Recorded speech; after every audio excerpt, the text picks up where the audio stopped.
There's no way Trump wants to provide US security guarantees. He's an isolationist. He doesn't care about Ukraine, doesn't care about Ukrainian sovereignty. And insofar as his Defense Department has a theory at all, when it's not isolation, it's about this pivot towards Asia. The Rest is Politics is powered by our friends at Fuse Energy. And when you switch to Fuse, you will now receive Trip Plus membership free of charge. That's where you can take advantage of things like ad-free listening, early access to Question Time episodes, pre-sale live show tickets, and more. All you got to do is go to getfuse.com/politics, use the referral code politics when signing up. We will be providing many more offers for members, which I think can be great, including interviews for members only and questions for members only, which I hope you'll enjoy. But the other advantage of signing up, of course, is that you can protect your energy bills by fixing your electricity rates for the next year with Fuse, which is going to be very relevant with the price cap rising by 6.4%. Fuse's new fixed tariffs undercut the April price cap by over £100, with almost £150 of savings for a typical customer on the 18-month tariff. By fixing your electricity rate, you can lock in your price today and protect yourself from any rises over the next year. So download it now, use the referral code politics after signing up.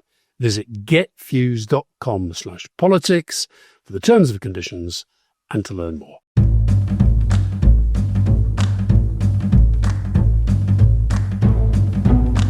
Welcome to the Rest is Politics Question Time with me, Rory Stewart. And with me, Alastair Campbell. And let's start with this one, Rory, from Ansha, who's in Bucharest. How likely do you find it for Putin to be able to obtain everything that he's currently asking for, as in the very maximalist variant of the Russian requests, NATO on the 97 borders, demilitarize Ukraine, etc.? This would be a defeat for Europe, but would the American administration and establishment also see it as a defeat? Now, this may be overtaken by events later in the day when Trump and Putin have this phone call, but what's your takes thus far, Rory? My take is that Anchor is right to be worried that Russia's in a very strong position. On the surface, it looks like Trump has proposed a ceasefire deal. And in particular, there was this meeting in which Waltz and Rubio seemed to be setting pretty clear terms for a ceasefire and waiting for Russia to respond. So that might sound, if you said it quickly, as though Russia was in a difficult position, because if it didn't respond, it would be in trouble. But the reality is that Russia holds most of the cards here, because they know that Trump does not want to escalate. He doesn't want to confront Russia. He doesn't want to get involved, and he wants to get out as soon as possible. So there's no real reason for Russia to accept these terms. Now, they're not going to want to openly piss off Trump. So what they'll do is they will slow roll it. They'll come up with various small excuses, and meanwhile, they'll continue to advance. So while we're speaking, they've taken Kursk, they're advancing in Donetsk, and they will continue their central strategy, which is to make sure that they get Putin to negotiate directly with Trump, because every time they negotiate directly with Trump, he comes out repeating Russian talking points, and he's more and more sympathetic towards Russia. You know, he's been talking recently about how Crimea should be recognized as part of Russia. He seems to be suggesting that the Zaporizhzhia energy plant, which is well inside Ukraine, should be part of Russia. That's my view on Russia. Over to you. We're still at the stage where it strikes me that Trump is demanding an awful lot of Ukraine and next to nothing of Russia. I think we've got to be careful, this idea of saying that Russia holds all the cards. They've not been advancing as quickly as they want. Their economy is much weaker than certainly the whole of Europe. So I think we've got to be very, very careful. Trump is desperate to get a deal. Putin wants to take the whole of Ukraine. His overall objectives have not budged one iota. Somebody was saying it was like his response to Ukraine saying they would support the ceasefire after the Americans brought together that proposal. And people were saying it was the Vicky Pollard approach, you know, yeah, but, no, but. And it was very much, by the end of it, focused on the no but. And let me just say, Roy, I don't know if you saw this tweet from Dmitry Medvedev, former president who was the president during the 4 years that Putin pretended not to be president. Just listen to this. Macron and Starmer are playing dumb. Time and again, they're told that peacekeepers must be from non-NATO states. No, we will send tens of thousands. You want to give military aid to the neo-Nazis in Kyiv. That means war with NATO. Consult with Trump, scumbags. It's pretty clear, isn't it? I was talking to Jack Watling, who's this amazing analyst from RUSI who spends about half his time in Ukraine, just got back from Ukraine. And of course, Ukrainians sort of saw this coming. but they're also very, very worried about what's going on. But the one thing that he's clear about, which we've been saying for a few weeks now, is that there is no way that Trump is going to provide security guarantees. That Trump has been very clear from the beginning that he doesn't want to provide security guarantees. And Macron has completely misread this. I mean, Macron's got real form on this. I know I keep attacking poor Macron while we keep trying to get him on leading. He totally misread Putin in January 2022. He misread Putin in the Minsk agreements. And he again tried to say in that Trump meeting, Trump was prepared to provide US security guarantees. There's no way Trump wants to provide US security guarantees. He's an isolationist. He doesn't care about Ukraine, doesn't care about Ukrainian sovereignty. And insofar as his Defense Department has a theory at all, when it's not isolation, it's about this pivot towards Asia.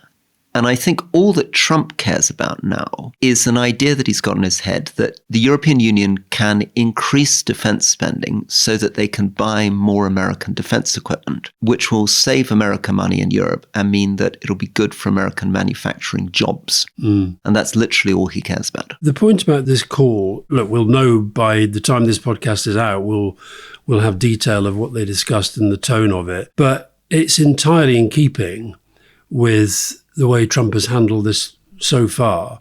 So, for example, Putin keeps saying ceasefire talks should be based on the reality on the ground. Well, the reality on the ground means we've taken a fifth of Ukraine. What did Trump say ahead of the call? Obviously, any agreement has to be based on the reality on the ground. So what he's doing in saying that is saying, yeah, you've won, Vlad, you should get a bit of this. Promise me you won't do it again. Promise me. Then he'll go out and say, I've done a deal. I'm an amazing deal maker. It would amount to a surrender by Ukraine. And it would also say there's nothing wrong with taking countries that don't belong to you by force. We regularly shout out old Peter Kellner, the pollster and strategist on here. He sent me yesterday an editorial from the Times in October the 1st, 1938, and it is a paean of praise to the deal-making and diplomatic negotiating skills of Neville Chamberlain and how the world and history is going to owe him everything for having secured from Hitler this proclamation that the desire of the two people never to go to war with one another again shall henceforth govern the whole of our relationships. Well, we won't get that out of Putin, but we'll get enough for Trump to say that's what he's got. It's pretty grim. Let's see. Maybe we're being too harsh. Maybe he'll pull off some amazing thing. But the point is, you mentioned Macron and Minsk. You know, they sign deals. Anybody who's ever signed a deal with Putin, unless it's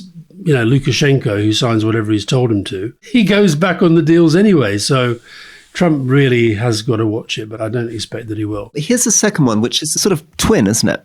Which is the Gaza ceasefire. Yeah. Where Trump has come in and said that he wants Gaza to be American territory and everybody to be removed. All the Palestinians are supposed to go to Egypt and Jordan. And now today, the Times of Israel is suggesting maybe the Palestinians can go to Syria instead. They're quoting US and Israeli officials saying that Ahmed al-Shara, the president of Syria that we interviewed, might be happy to take 1 million Palestinians. That seems very unlikely. And Trump has been negotiating directly with Hamas for the release of hostages and has been claiming credit for bringing an end to the fighting. But at the moment that we're speaking, Israel has begun attacks again overnight. In fact, some of the largest attacks that we've seen in the last couple of months, certainly more than 300, perhaps 400 Palestinians killed. And Netanyahu's signaling that he's doing this because he says the ceasefire talks have broken down. And it leaves us with a fundamental question, which I guess we never get away from, which is why would Hamas hand the hostages back? Because I've had senior Israeli officials say to me, as soon as they get the hostages back, they're just going to kill everybody in Hamas, and that the only thing holding them back is the hostages. So what incentive would Hamas have to hold those hostages back if that's the only thing that's containing the amount of violence directed against them? If we go back to the Michael Wolff, Trump as reality TV star, the tale of two ceasefires, he was all over the ceasefire as it was called, as it was brokered, as it was negotiated, and as it appeared to give quite a lot of hope. I think you and I were both pretty sceptical at the time, but it was a ceasefire, and then it was set out in these three phases. But I think there was a feeling that both sides would find reasons for it not to hold, and that seems to be what's happened. These strikes overnight, particularly going on as Trump is seemingly trying to negotiate this other ceasefire in Ukraine, is, I don't know whether that figured in their thoughts about timing at all, but 400 people, lots of women, lots of children. And there's a real danger that we become slightly sensitized to all this. this feels like they're stepping it up. And at the start, there was a sort of, they did at least try to say, we hit this place because we know that 2 senior Hamas leaders were there. We had intelligence for this, intelligence for that. This looks pretty indiscriminate. And I know we'll get the usual kind of calling out by lots of people in the Israeli government and others, but it's hard to see this as being part of this overall strategy. And so I think this is in a very bad place now, and hard to see how they get it back onto a better place. It's a question of time, isn't there? As time goes on, the relationship between the October 7th terrorist attacks and the response gets bigger and bigger.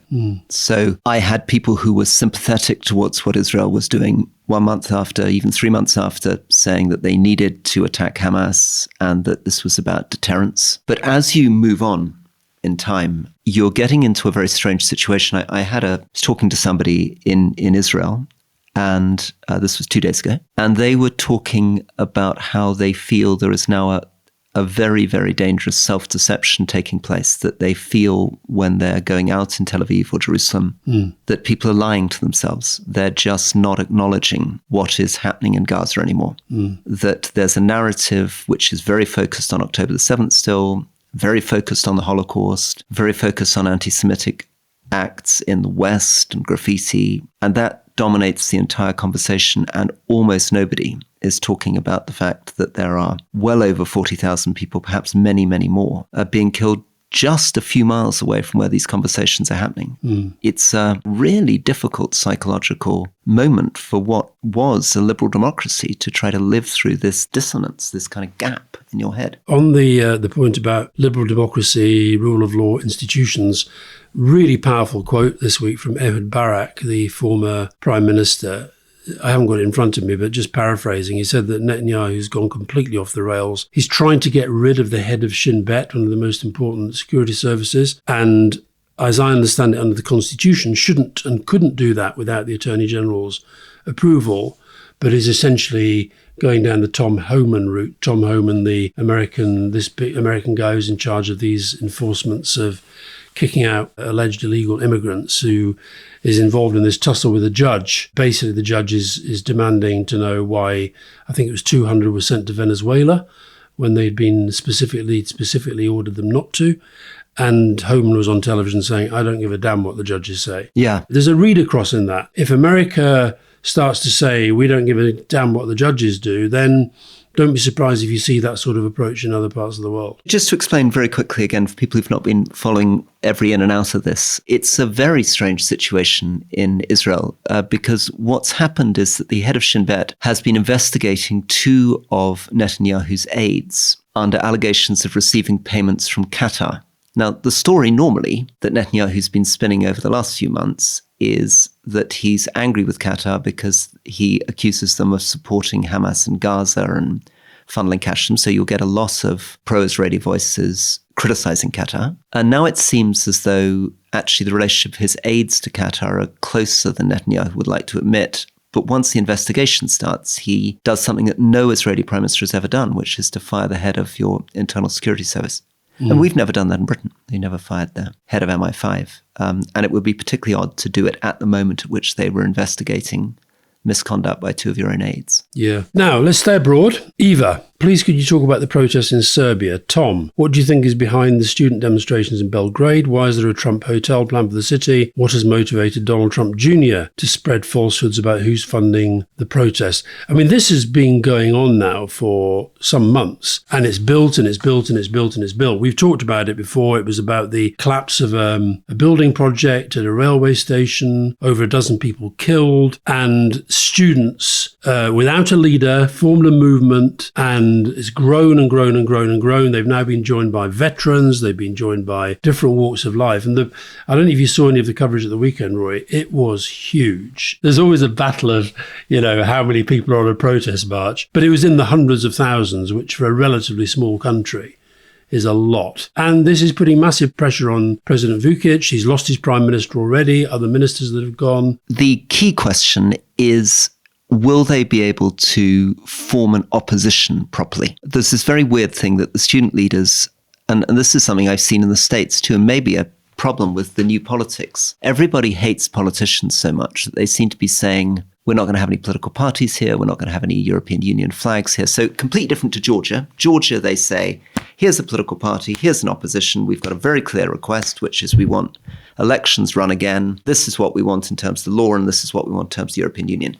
Whereas in Serbia, you've got the opposite extreme. You've got this protest movement that's really big. But if Vucic triggers an early election, he can still rely on enormous votes from over 65 pensioners. And it's very difficult to see who the candidate is who beat him. Now, which brings us to Hungary, which on our tale of two cities. So Hungary, big protests against Orban, but there it feels like there is a candidate and there is somebody who could potentially beat Orban with an organized political party against him. And Orban could be in serious trouble if he went to an election. Yeah. Yeah. Is that your reading of Hungary? I mean, I wish I could speak Hungarian. I can't. But I watched, is it Peter Magyar? Is that his name? Yeah, Peter Magyar. I watched his speech to this. Again, huge crowds. I mean, it really was a week of protest because you had them in Romania, where there's this sort of rerunning of an election. You've had ongoing protests in Georgia. And we talked a few weeks ago to President Zurabishvili, who was forced to leave the building where she was president. And this former Manchester City footballer is now in there, but she's still recognised as the president by lots of Georgians. And then Hungary, as you say, Hungary and Serbia, these huge protests. And look, it's very hard to know because, of course, one of the things that Orban has done, and he says he's going to do more of it, he's going to be cracking down further on media, he's going to be cracking down further on protests. But Peter Magyar made a pretty powerful speech and essentially was saying, as Frans Timmermans said to us when we interviewed him leading the Dutch politician, he said Orban's days are numbered. This is the people rising up against a regime that they know to be corrupt and all the other things we've talked about before. Now, Orban is a survivor. He's very, very, very well connected. He's one of the few that is close both to Putin and to Trump. So he'll still feel he can tough this out. But I thought it was a very, very interesting development. And it's also interesting because it's this line, isn't it, between populism and outright fascism, which is Orban is still just about on the populist edge, not the fascist edge. There aren't political prisoners in Hungary. There isn't yet a sense that he's going to abolish all elections and declare himself dictator for life. He's not kind of torturing his enemies. So the real decision point is going to come when he is at risk of losing power in an election. And then the question will be, can we trust the fact that he's in the European Union, he's very dependent on German car manufacturers, his economy's in trouble, and so in the end he's going to stick to the democratic route and go nicely? Or have we entered a new world? And this, I guess, will be the question with Trump too. I mean, Trump too, how far does it go? So the optimistic view is, yeah, he's doing all this stuff, but the Democrats will do really well in the midterms and he'll be out at the next election. That's all fine. The Democrats are all over the place at the moment. Pessimistic view is, no, we don't really understand the dynamics of fascism, and that actually Hungary may be the exception because it's in the European Union, but other countries have much, much further to go in terms of getting more and more authoritarian, and actually the elections may not happen again. That was a very interesting question about why Donald Trump Jr. was there, whether it was some sort of business deal, whether it was political support.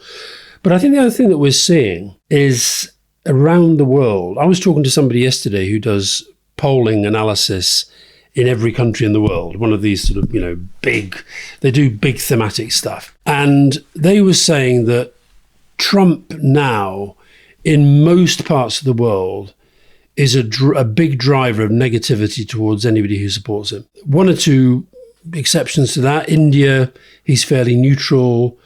Parts of Asia, he's fairly neutral. But Europe, absolutely. And this is why I think Farage is a bit worried about Trump and Musk right now. For Orban, I wonder if actually that is part of the reason for the surge in protest against him. We got a question related to this, which maybe we can return to, which is Jeanette, on what does Saudi and UAE think of Trump? We didn't talk about that yesterday, but I'll go back and find out. Just as a sort of starter, which I'd love to see what your personal response. I think the regimes there were much angrier with Biden than we like to acknowledge. They really felt, you remember Biden came and said Saudi was a pariah state, refused to shake Mohammed bin Salman's hand, and then had to go back kind of groveling on bended knees to try to get concessions on oil. And they feel that Trump is allowing Riyadh to host the talks between Putin and Trump. UAE is being able to host stuff around Iran. They probably feel that America in general is not very reliable. But I guess those governments, to put it politely, the Emiratis and the Saudis, are not that troubled about separation of powers, the strength of the judiciary, executive orders, freedom of speech in universities, corruption in the American system, and probably not that fussed about defending sovereign borders against Russia. Yeah. But I think what may change is that they still believe that he can be flattered and placated, and are still tempted to think, just don't take him seriously. So when they hear the Gaza stuff, their instinctive reaction is, nah, it's never going to happen. And it'll be interesting to see as Trump continues, and as places like Jordan, which are really under strain at the moment, begin to come under more strain, whether they begin to change their views. Now, as you know, Rory, the rest of his politics is powered by Fuse Energy. And on the topic of energy, you've got a really good question here from Kat Walker. What would a serious long-term UK energy strategy look like? One that deals with climate, cost of living and energy security simultaneously. Why does no government seem able to deliver one? I think the first thing is that there's a big problem about the fact that climate is global and our levers are national. The problem with UK, Europe, Canada doing an incredible amount on controlling carbon emissions is that if other countries don't play ball, global mean temperatures will still rise because we're a very small part of the emissions, well under 10% of the emissions. And we will damage our industry in the process. So the first thing that we need to do is get the international framework right. Well, on the question, why does no government seem able to deliver one? I am going to give a shout out to a former government, the Labour government I worked for, in the context of a wonderful play that I saw last night at the Soho Place. And this is a play, I don't know if you've heard about this, Rory. It's a play, it's called Kyoto, and it is about the Kyoto Agreement and how it came together.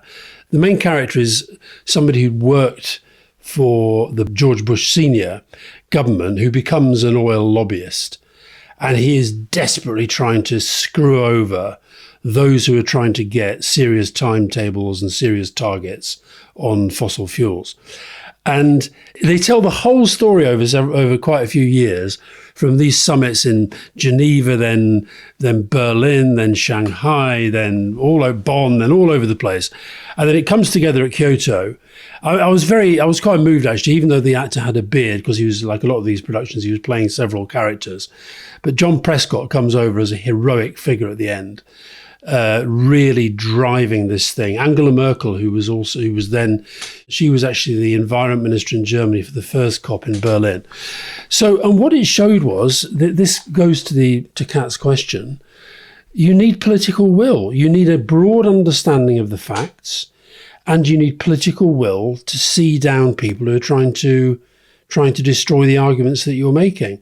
It was very, very moving. I found it really, really moving. And to anybody who says politics doesn't achieve anything, this was politics at work. Well, thank you, Kat. Thank you for that question. And thank you, Fuse, for sponsoring the show. Quick reminder, Fuse are giving away free Trip Plus membership for all of 2025 to new signups. And of course, being a Trip Plus member gives you access to our exclusive bonus content, like our interview with the Danish Prime Minister, ad-free listening, early access to question time episodes like this one, ability to book discounts, pre-sale tickets for live shows, our members chat room, and much more. So to sign up, and for terms and conditions, visit getfuse.com/politics. Okay, Rory, quick break, then back for more questions. I'm David Olusoga, historian and broadcaster. And I'm Sarah Churchwell, author, journalist, and academic. And together, we are hosts of Goalhanger's latest podcast, Journey Through Time. We're going to be looking at hidden social histories behind famous chapters from the past. Asking what it was like to have lived through Prohibition or to have been there on the ground during the Great Fire of London. We'll be uncovering all of that. And we'll have characters and stories that have been totally forgotten, but shouldn't have been. This week, we're looking at a terror attack that shocked New York, that cost American lives, caused millions of dollars of damage to buildings across Manhattan, that led to the establishment of new security agencies, and that helped push the United States towards war. But it's not 9/11. This is the Black Tom explosion of 1916, the story of a massive sabotage campaign as Germany made a desperate effort to keep America from helping the Allies during the First World War. And the cast of characters for this story involves playboy diplomats, there's a stranded sailor, an opera singer who's managing a brothel in New York, and there's a hapless spy who leaves secret documents on a train. So join us on Journey Through Time and hear a clip from the Black Tom story at the end of this episode. Now, Rory, here's one for you, particularly given you've recently, again, been at your university in America. Michael Cross, what should UK universities learn and then do based on what is happening across multiple American universities on freedom of advocacy, protest and speech? I mean, it really does get me going, this, that you have Vance endlessly talking about freedom of speech and that must talk about freedom of speech. And yet it strikes me they're doing an awful lot to close down freedom of speech, in not just in universities, but you've had particular experience, I think, of what's going on in universities. Yeah. So I'm a professor at Yale, and I'll be back there again next week teaching 8 classes. And Vance is a graduate of Yale, famously. But they really have the American universities in their targets.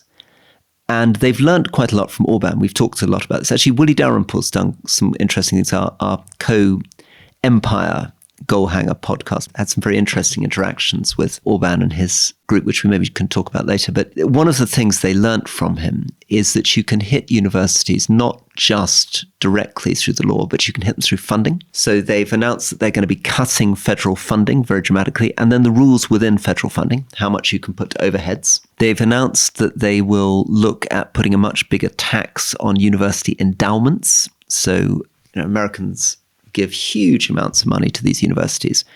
But if they begin to sense that the endowments they give are going to be taxed at a high rate, wealthy Americans will cease giving. They'll hold on to their money, hope they can make more money outside, hope Trump will go away. And then there's the visas.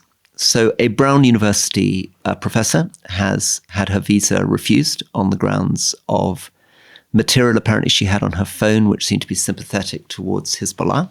There has been an attempt to expel somebody from Colombia. Many of my students say that the reason they're not demonstrating against Trump is that they believe that Trump is putting pressure on the universities to gather the names of anybody who demonstrated on behalf of Gaza, and that they will be expelled. There have been truth social statements from Trump saying he will expel people who demonstrate at universities, even if they're American citizens. As you pointed out, Tom Homan has begun the process of expulsion and is simply ignoring what the judges say. And now there's been a letter that's gone out from Yale, but also from all the other universities that I'm aware of, to students saying that if you are from a country that you think Trump is about to target, get back to the US now before the visas tighten up. And if you are somebody who you think Trump is going to go after, stay in the US, don't go home. So how do they square this with free speech? And he was also, Trump this week was talking about CNN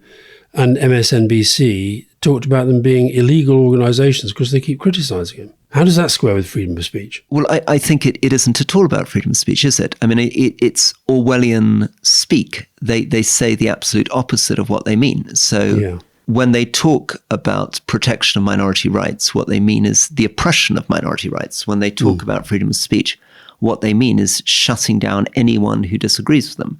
When they talk about democracy, they mean undermining the basic checks and balances. When they talk about the rule of law, they mean killing the judiciary. When they talk about American strength, they mean American weakness. Very good. Put that one on social media, guys. Now, let's stay with another troubled issue. I got a very moving email this week. Sida Nahum, would you consider telling the story of the forgotten Armenian hostages?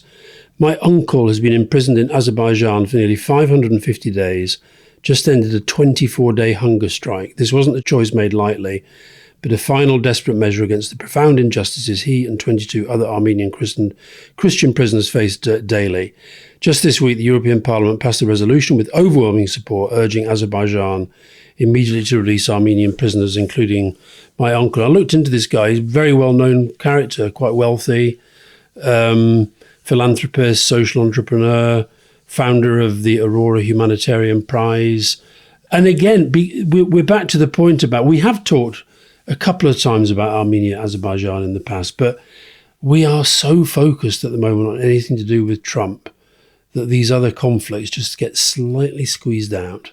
Well, he squeezes everything, doesn't he? Just on this one, Alistair, this is one of the things that's kind of sort of freaking me out a bit. If we agree that he's about spectacle and reality TV, and I think you're very convincing on that, normally what you do in a narrative is that you build progressively larger climaxes. So I guess at the beginning of the movie, I don't know, you lose your dog, and the end of the movie, you lose your wife, right? No, at the end of the movie, you find your dog. It depends whether it's a comedy or a tragedy. What a happy film. Happy film. So in terms of the narrative, what you would expect him to do is build. And the problem is that he's gone so big, so quick, that he's flooded the zone. Even you and I, and this is now our semi-professional job, are struggling to keep up with all the stuff that he's doing. You know, we haven't begun to talk about what he's doing internally on US immigration, judiciary. Obviously, we're not talking about what the consequences are for all the US aid cuts now spilling out across Africa as conflicts happen, people start dying of AIDS, etc. Right? What worries me, though, is that if he goes this big and people lose interest and it becomes crying wolf, is the risk not that he will begin to think in a few months' time that he needs to do something far more dramatic, far bigger to catch our attention again? That's the moment at which he actually lands in Greenland. He puts the troops in Greenland because he's gone so big, he can only go to a level far beyond anything we've imagined. That's why I said to Michael Wolff, if you take the logic of the Trump as reality TV star constantly chasing ever higher ratings, you end up with him whacking off a nuclear weapon at Britain or Denmark or Canada, because, you know, right. that's a big story. It's interesting if you think about it. This week, we talked on the main podcast about tariffs. Yeah, that's about Trump. But actually then about farmers and welfare. We talked about tariffs without too much talk of Trump. We've ended up doing the Q&A this week with stuff that we probably a few weeks ago would have done as the main thing. You said something on Twitter this week about, you know, it's so easy. You hear lots of people saying, I'm just not going to listen to what he says and not going to follow what he does. But I think that is quite dangerous. I think the thing to do is to sort of separate out the wheat and the chaff. Just on the Armenia-Azerbaijan, we should just point out that they have said that they are close to an agreement to resolve the whole thing. So maybe, I don't know. But I'm very grateful that Sida told us the story of her uncle, and she's right that there's not been much light cast upon that issue. Now, what's your last question? We'll have one more each. Should we try and line up a bit? Yeah, let's try to lighten up a bit. But let me just say that Azerbaijan, I think, remains very, very, very risky. That there's a serious chance of that happening. Lighten up a bit. Shoot. So, wow. I was about to ask you a question on meritocracy being dead in the UK economy, but maybe we'll try that another day. That's not very light. No, Rory, this isn't light at all. It's very, very serious. But I think it allows us to see a side of Rory that we don't often see. Rory, says Joel, Trip Plus member, what role does your faith play in your worldview and political thinking? Very difficult, because this is the point at which I become a tongue-tied Tory. I think the truth is that my faith has a kind of centrality and importance in my life, which is far bigger than anything else when I allow it to. So when I actually allow myself to really create the space for God, it seems as though it is the thing that matters most. It's the one thing that gives meaning to life, and that without it, it's very difficult to construct meaning, and that so much flows from that, because Christ is somebody whose message, and you put this sometimes when you say that you think he's a bit of a lefty or a bit of a socialist, is a way of saying that his social message, regardless of whether or not you believe in God or believe in Christ, is the purest, most challenging, noblest vision of what it could mean to be a human. That nobody, I think, can listen to the message of that man about what he says about poverty, or what about the way he died, the way he chose to give his life for other people, the extremity of his commitment to loving other people, and not feel that that is the central insight into what it means to live a meaningful human life. And are you like our friend, the former Archbishop, in believing the basic story? you believe in the virgin birth and you believe that Mary is a virgin and No. he is the Son of God. You don't believe that? No, I think one of the interesting things I've realized as I've become more involved in the church is for the first time I've begun to realize why religious wars happen. You begin to realize that you end up disagreeing very strongly with co-religionists. So I'm somebody who very much thinks that this whole thing is a very, very deep mystery, that there's very little that you can say about it, that anybody who claims to have seen God hasn't seen God, that anybody who claims to know what a miracle is or what the afterlife is or what the virgin birth is confusing themselves. And that this idea of ignorance, this idea of mystery, this idea of radical humility is very important. And I find it very difficult listening to more literal-minded accounts. So if somebody says to me, as they did last Sunday and Sunday before in church, want to talk cheerfully about Jesus walking through walls or making us be very literal about him turning loaves and fish into a lot, or saying, if you're sick, all you need to do is pray to Jesus and you'll get better. I get very uncomfortable because I think God is something very, certainly far beyond me. And I think the point about faith is that it can't be based on certain knowledge. It wouldn't be faith. I mean, if we knew all this, if we'd seen him walk through a wall, if we were certain about what any of these things meant, then there wouldn't be any need for faith. But I'm very early in this whole journey, and I'm very aware that my younger self, I was a campaigning atheist, would listen to all this and think, this is absolute nonsense. This guy's gone completely mad into some mystical worldview. None of this stacks up. And ditto, a Christian listening to me would say, how dare he talk about Christianity when his faith is clearly quite so vague and rocky. Because the other thing the Archbishop talks about is that, I'm paraphrasing, but he once said to me that there has to be an element of revelation. You have to see, you say nobody's actually seen God, but actually he would argue that lots of people have seen God in different ways, and that's the moment of revelation. But it sounds like you haven't had that. Well, I think I have had moments of revelation. I mean, when I'm doing an 11-day meditation, I have moments of revelation. When I'm in the mountains here in Switzerland, I have moments of revelation. And I think it's also true that probably the reality is not that we lack revelation, but that we develop techniques to conceal those moments of revelation from ourselves, that we're very, very good about denying them and returning to the real world. You could say that we're all jealous of St. Paul because he had this vision on the road to Damascus. Or you could say, actually, there are many moments in our lives where we have visions of that sort, but unlike St. Paul, we're not brave enough. We don't have enough faith. We don't have enough humility to open up to them. And we find ways of, through our pride or our own minds, of denying them.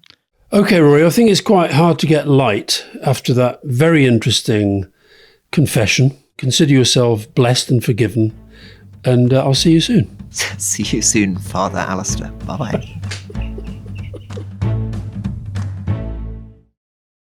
Here's that clip we mentioned earlier on. And gradually what you see in this period is mounting concern over what became called hyphenate Americans, this idea that foreign immigrant communities had divided allegiances. And so there are increasing demands for effectively loyalty tests. And Wilson gives a very famous speech in which he uses a famous phrase, and that's a phrase that you have spent a long time studying, Sarah. And that is to ask whether these Americans who have loyalties to other nations will, when it comes down to it, whether they will put America first. And that's the phrase, right? America first. It is a phrase that was first popularized in this context in 1915, a year before Black Tom, in a speech that Wilson gave addressing these mounting concerns about hyphenate Americans, about whether they were real Americans or not. And the way that Wilson put it was, he said, he demanded that immigrant communities stand up and state explicitly whether, he said, is it America first or is it not? And at that point, America First became an incredibly popular phrase. It basically dominates American political discourse for the next decade. Then it kind of subsided, and then it has a resurgence around World War II when it was used to talk about whether America should enter the Second World War. And then it went into abeyance for a long time until it made a dramatic reappearance in the 21st century, which listeners will be familiar with. If you want to hear the full episode, listen to Journey Through Time wherever you get your podcasts.